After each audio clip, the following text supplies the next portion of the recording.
01A. Okay friends, stamp size చాలా easy friends.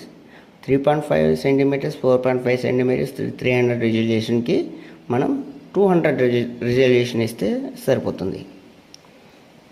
Okay, మళ్ళీ fill pattern ఇచ్చుకున్నాను.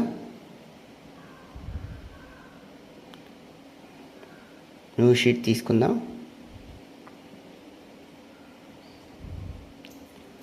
Shift back space, last click చేసుకోండి, అంతే. మనం ఎవరికైనా ప్రింటింగ్ వేసేటప్పుడు హాఫ్ స్టాంప్ సైజులు ఇవ్వండి, హాఫ్ ఏమో పాస్పోర్ట్ సైజ్ ఇవ్వండి. ఓకే, 4 and 9 వస్తాయి. లైక్, షేర్, సబ్స్క్రైబ్ ప్లీజ్, అది మాత్రం ముఖ్యం. బిగిలో